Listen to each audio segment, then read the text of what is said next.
Şu an bizi dinlerken elinde tuttuğun o akıllı telefonu, o incecik camı ve içindeki mikroskobik çipleri falan bir düşün. Hı hı. Onlara bakıp insanlık tarihinin böyle en büyük teknolojik zirvesinde olduğumuzu düşünmek inanılmaz derecede rahatlatıcı değil mi?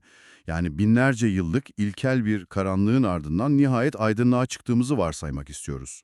Kesinlikle. Hani sanki modern bilim kusursuz, düz bir ilerleme çizgisiymiş gibi düşünüyoruz hep.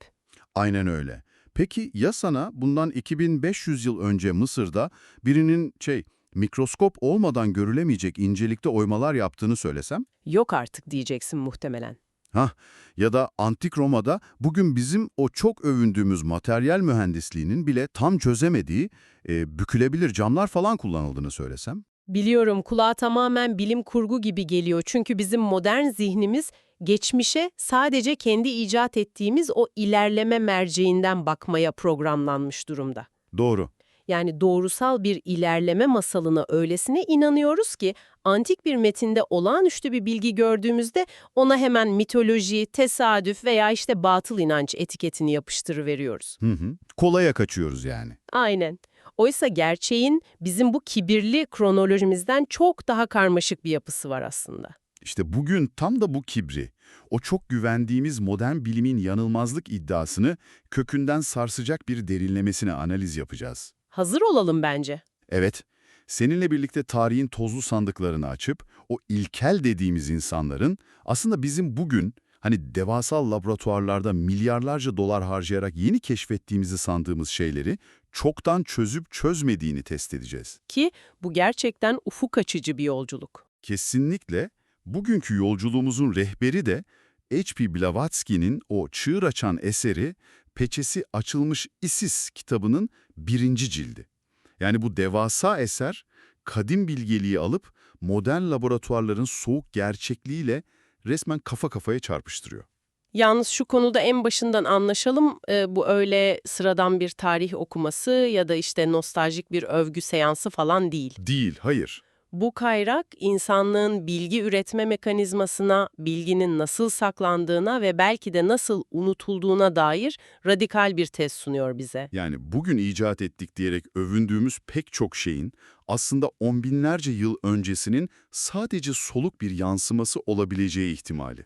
Tam olarak bunu konuşacağız. O zaman şeyden başlayalım, şu çok övündüğümüz uzay bilimlerinden, gökyüzünü anlama çabamızdan falan başlayalım. Klasik bir başlangıç, evet. Hani teleskobu icat etmemizle, Kopernik'in güneş merkezi sistemi bulmasıyla falan ne kadar gurur duyarız değil mi? Tabii en büyük devrim olarak anlatılır okullarda. Aynen, dünyanın evrenin merkezi olmadığını nihayet anladık deriz ama Blavatsky'nin kaynakları bize bambaşka bir tablo çiziyor. Hem de nasıl bir tablo. ME 2000'lerde, yani bizden tam 4000 yıl önce, Keldani astronomların dünyanın yuvarlak olduğunu ve güneş merkezli yani heliosentrik sistemi zaten bildiklerini ortaya koyuyor. Ve bu sadece gece gökyüzüne bakıp salladıkları şanslı bir tahmin falan değildi. Kesinlikle değildi. Bu felsefenin ta kendisine entegre edilmiş bir matematikti. Hem de nasıl bir matematik. İşin asıl çarpıcı kısmı felsefe kitaplarında göklere çıkardığımız Pisagor ve Platon'un bile Hani Batı felsefesinin kurucuları saydıklarımız aynen öyle. Onların bile bu bilgiyi çok daha sonradan, Doğu'nun bu kadim bilgelerinden alıp kendi sistemlerine entegre etmiş olmalarıdır. gerçekten inanılmaz. Ama Keldanilerin veya Babililerin asıl şaşırtıcı başarısı sadece güneş sisteminin yapısını bilmekte değildi aslında. Ne vardı başka? Babililerin ay ve güneş tutulmalarını hesaplamak için kullandıkları Saros adında bir döngü var. Ah, evet. Kaynakta okuduğumda beni en çok çarpan yerlerden biri burasıydı. Bu döngü 6585 günden fazla sürüyor. Düşünsene, 18 yıldan uzun süren bir döngüden bahsediyoruz. Ya orada durmak istiyorum çünkü bu Saros döngüsü meselesini okuduğumda gerçekten mantığım zorlandı. Çok normal. Yani modern astronomide bu tarz uzun vadeli döngüleri anlamak için biz devasa veri setlerini bilgisayarlara yüklüyoruz. Yörünge mekaniği, algoritmaları falan çalıştırıyoruz. Simülasyonlar yapıyoruz, evet. Aynen. Babillilerin elinde ne bir bilgisayar ne de Hubble teleskobu vardı. Peki ama 18 yıllık bir döngüyü hesaplayıp tutulmaları sadece 19,5 dakika gibi bir sapmayla nasıl tahmin edebiliyorlardı? İnanılmaz bir netlik, değil mi? Yani sadece çıplak gözle gökyüzüne bakarak bu kadar dar bir hata payına imkansız gelmiyor mu? Geliyor tabii, çünkü bu sadece çıplak gözle veya tek bir neslin ömrüyle yapılacak bir iş değil. Peki nasıl yaptılar o zaman? Babillilerin burada kullandığı mekanizma bizim bugün büyük veri, yani Big Data dediğimiz kavramın antik versiyonuydu aslında. Nasıl yani? Excel tablosu gibi kil tablet mi tutuyorlardı? Tam olarak öyle. Nesiller, hatta yüzyıllar boyunca her bir astronomik olayı büyük bir takıntıyla kil tabletlere kaydettiler. Bir rahip öldüğünde Öğrencisi devralıyordu. kesinlikle öğrencisi gözlemlere tam olarak aynı noktadan, aynı metodolojiyle devam ediyordu. Bu kusursuz bir kayıt zinciri ve muazzam bir istatistiksel çıkarım yeteneği gerektirir. Ya bu harika bir şey. Yüzlerce yıllık veriyi üst üste koyup o karmaşık örüntüyü ancak böyle çıkarabildiler işte. Yani resmen veri madenciliği yapıyorlardı. Bu gerçekten sarsıcı. Öyle. Ama gözlem yapmak için sadece veri yeterli mi? Bu bizi Blavatsky'nin o çılgın optik iddialarına da getiriyor biraz. Evet, optik meselesi çok kritik. Modern bilim, optik merceklerin son birkaç yüzyılın icadı olduğunu söyler hep. Gözlükler, mikroskoplar falan. Aynen, hep öyle öğretilir. Ancak kaynakta İmparator Nero'nun gladyatör dövüşlerini uzaktan izlemek için kullandığı mercekli bir yüzükten bahsediliyor mesela. Hı hı. Ya da İlyada destanının bir ceviz kabuğunun içine sığacak kadar küçük bir deriye yazılabilmiş olması gerçeği. Ve tabii o meşhur Cheops yüzüğü var. Aynen. Milattan önce 500 yılına ait bu yüzüğün üzerindeki oymalar o kadar ince ki bir mikroskop olmadan o detayları görmek fiziksel olarak imkansız. İşte işin çekirdeğindeki paradoks tam olarak bu zaten. Nasıl yani? Şöyle ki, tarihçiler bu eserlere bakıyor, o ince işçiliği görüyor ve sadece ne kadar yetenekli zanaatkarlarmış deyip geçiyorlar. Oysa sorulması gereken başka bir soru var. Aynen öyle. Mekanizmayı, yani bunun nasıl yapıldığını sormaktan kaçınıyorlar nedense. İnsan gözünün biyolojik bir çözünürlük sınırı var sonuçta. Tabii, bir yere kadar görebilirsin. Bir dış bükey mercek, yani optik büyütme teknolojisi olmadan o detayları ne işleyebilirsin ne de işledikten sonra okuyabilirsin. Bak evet, burada benim çok ciddi bir itirazım var ama. Nedir? Tamam, ceviz kabuğuna sığan bir destan var elimizde veya mikroskobik yüzük oymaları var. Eğer dış bükey mercekleri varsa, nerede bu antik mikroskoplar? Beklenen soru. Yani eğer bir kazıda antik bir akıllı telefon bulamıyorsak, neden gelişmiş pirinç mikroskoplar veya teleskoplar da bulamıyoruz? Parçalanıp yok mu oldular hepsi? Bu çok haklı bir itiraz. Ama bu itiraz, bilginin ve teknolojinin yayılımını bugünkü gibi devasa endüstriyel üretim hatları üzerinden düşünmemizden kaynaklanıyor bence. Anlamadım. Yani herkesin evinde yok muydu bunlardan? Hayır, tabii ki. Bir kere Nimrut gibi antik kazılarda kristal mercek kalıntıları bulundu. Bu bilinen bir gerçek. Doğru. Ancak antik dünyada teknoloji bugün olduğu gibi seri üretime geçip her eve giren tüketici ürünleri falan değildi. Teknosa gibi gidip alamıyordun yani. Aynen öyle. Teknolojik araçlar genellikle tapınakların derinliklerinde sadece ustaların veya inisiyelerin erişebildiği nadir cihazlardı. Çok mantıklı.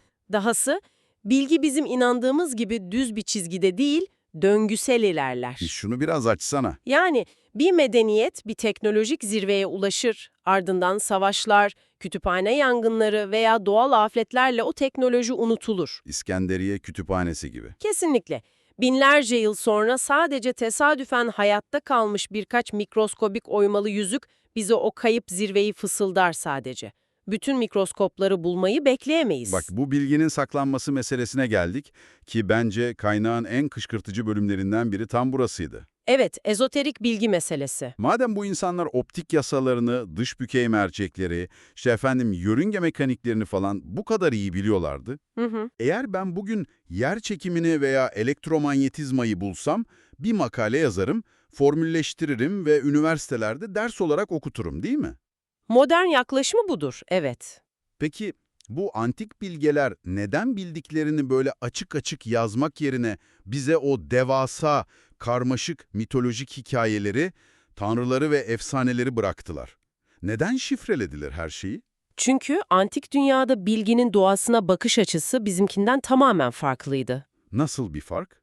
Antik felsefe ezoterik bir yapıya sahipti. Onlar için fiziksel veya kimyasal güçlerin bilgisi, modern çağdaki gibi popüler bir tüketim malzemesi veya herkesin erişimine açık bir hak falan değildi. Bilgi elitlerin elindeydi yani.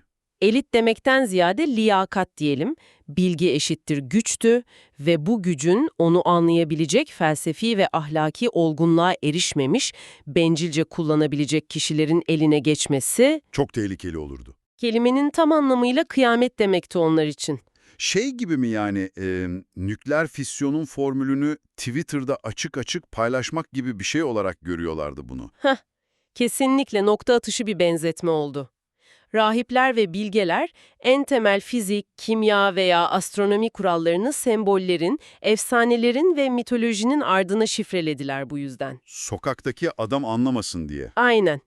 Bilgi sadece inisiyelere, yani uzun felsefi eğitimlerden, zorlu ahlaki sınavlardan geçmiş, o bilgiyi dünyanın dengesini bozmadan kullanabilecek seçilmiş kişilere aktarılırdı. Vay be. Avam tabaka ise o şifreli hikayeleri sadece masal veya tanrıların eğlenceli maceraları olarak dinlerdi meydanlarda. Bu noktada o efsanevi İskandinav mitolojisi örneğine girmemiz şart o zaman. Ah, evet, Thor meselesi. Ya yıllarca Marvel filmlerinde izlediğimiz elinde çekiciyle şimşekler çaktıran o iri yarı sarışın Thor'dan bahsediyorum. Çoğumuzun bildiği tek Thor o zaten.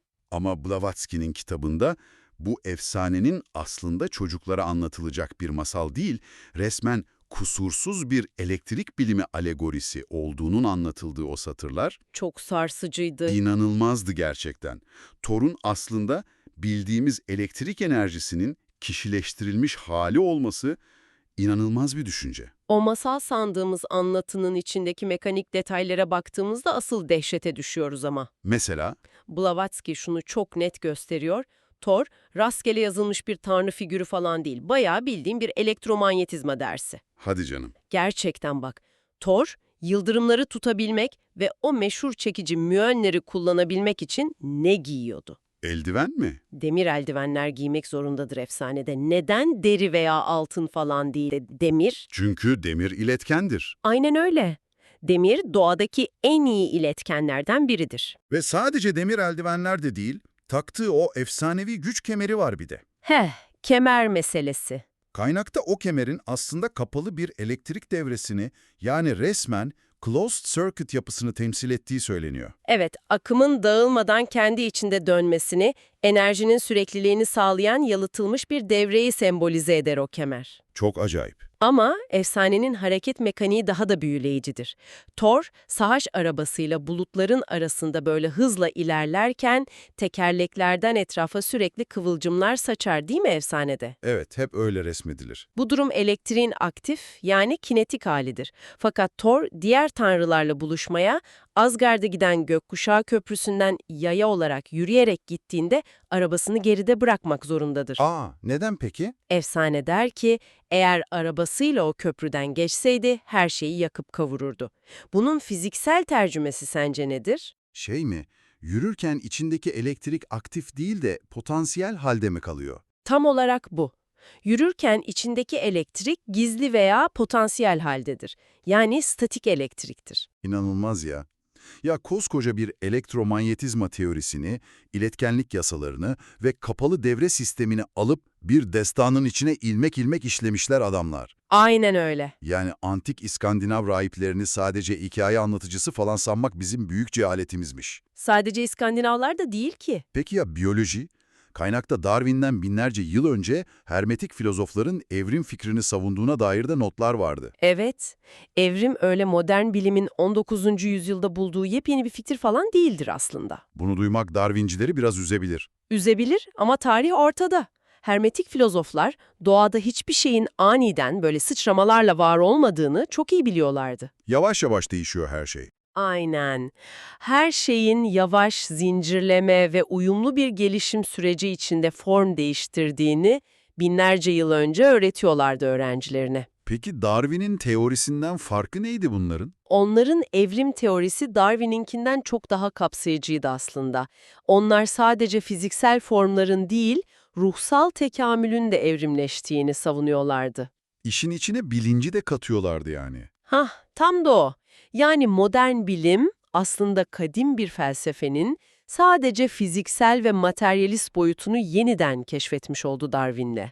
Bak, tam da burada dinleyicinin aklındaki o büyük soruyu sormam gerekiyor benim. Sor bakalım. Diyelim ki haklısın. Felsefeleri, optik formülleri, elektrik teorilerini falan mitolojilere şifrelediler harika bir şekilde. Hı hı.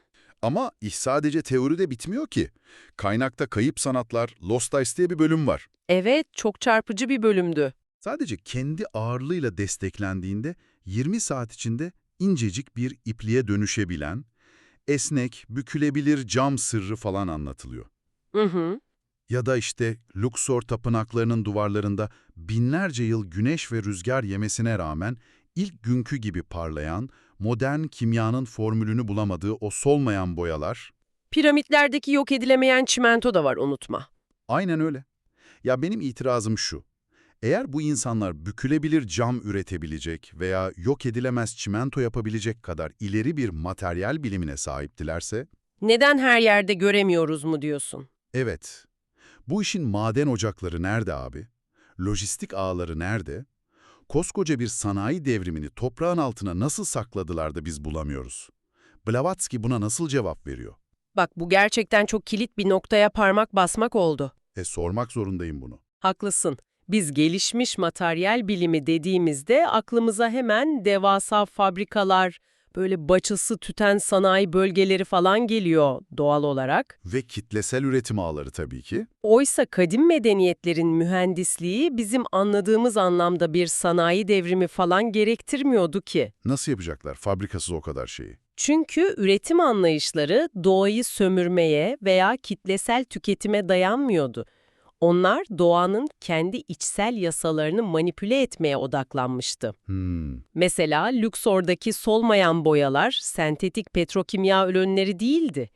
Onlar maddenin titreşimsel doğasını ve kimyasal bağlarını bizim bugün henüz tam anlamadığımız bir seviyede anlayan simyacıların eserleriydi. Yani fabrikayla, dev kazanlarla falan değil, maddenin özüne inen çok daha rafine, belki de daha az yer kaplayan sessiz bir teknolojiyle çalışıyorlardı. Aynen öyle.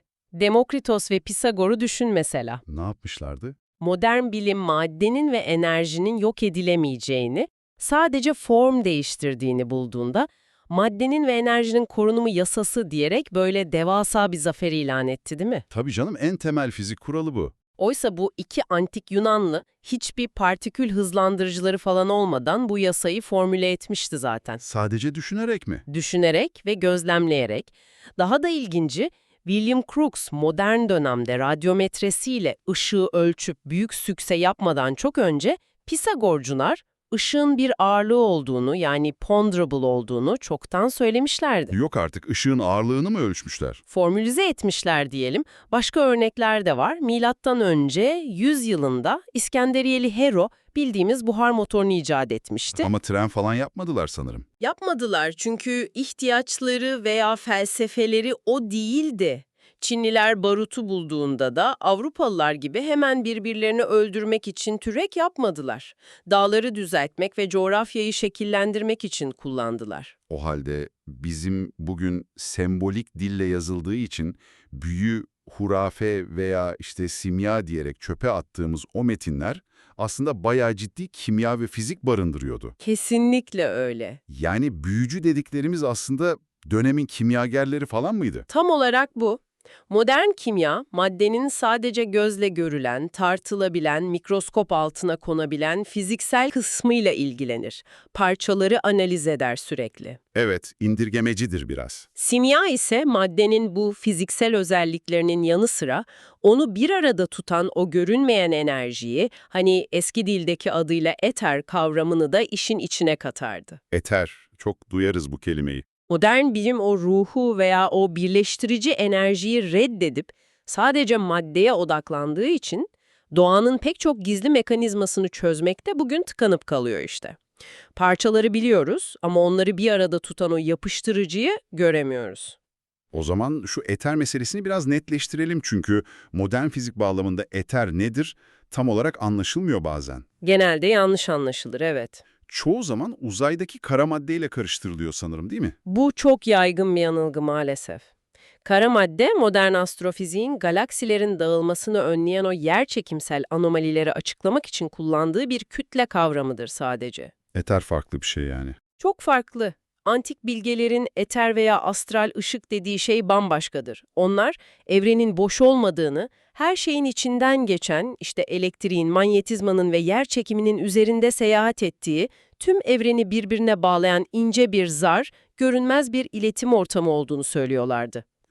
Vay canına, titreşen bir ağ gibi bir şey mi? Aynen öyle.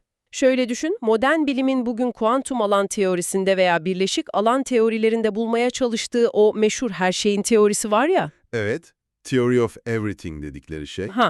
İşte o teorinin aradığı şey antik eter kavramının ta kendisidir. Peki, tüm bunları yan yana koyduğumuzda ortaya felsefi olarak çok ağır bir tablo çıkıyor aslında. Nasıl bir tablo görüyorsun? Ya eğer onlar bu kadar ileriyse, hani evrenin kuantum alanlarını sezebilecek, güneş tutulmalarını sıfır hatayla 18 yıllık periyotlarla hesaplayacak seviyedelerse, neden insanlık orta çağın o korkunç karanlığına gömüldü? Nasıl oldu da her şey silindi ve biz elektriği bulmak için kalkıp Benjamin Franklin'i falan beklemek zorunda kaldık? Bu çöküş nasıl oldu? İşte tam da bu soru bizi Blavatsky'nin o sarsıcı döngüsel ilerleme, yani cyclic progress yasasına getiriyor. Neymiş o yasa?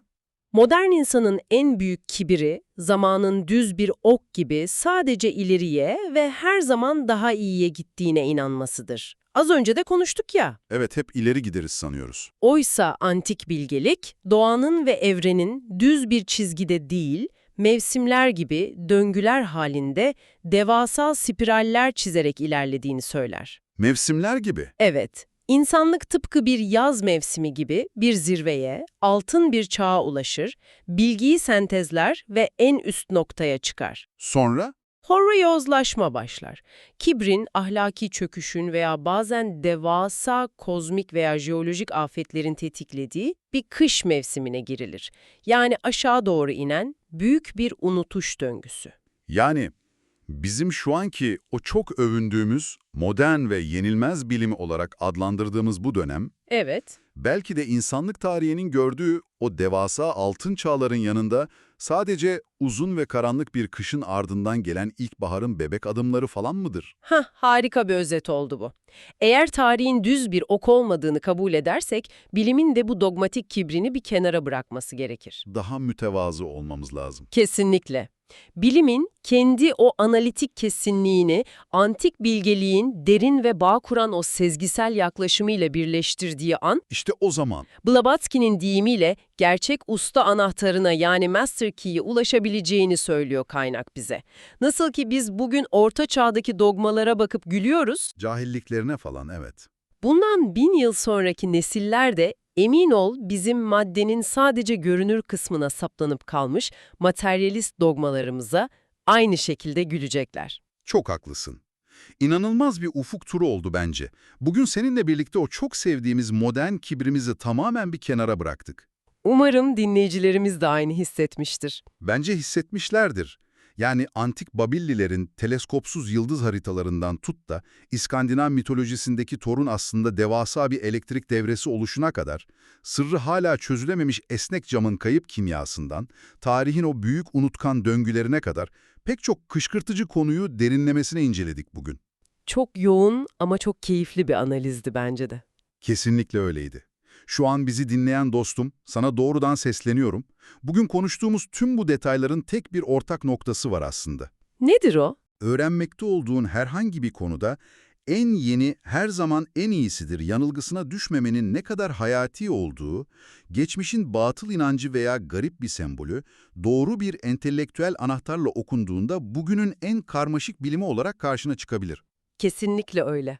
Karşına çıkan eski bir felsefeye, eski bir metne veya işte farklı bir perspektife sırf kronolojik olarak senden önce geldiği için burun kıvırmaman gerektiğini artık çok iyi biliyorsun. O sembollerin ardında yatan mekanizmayı, o nasıl ve neden sorularını sormak bazen son model bir bilgisayardan daha fazla şey öğretir insana. Çok doğru. Ve sana Bugünkü kaynağımızdan süzülen bu derin analizin ruhunu özetleyen o çarpıcı düşünceyle veda etmek istiyorum. Blavatsky der ki, gelecek ırklar, çoktan geçip gitmiş ırkların sadece yeniden üretimi olacak. Sarsıcı bir düşünce. Öyle.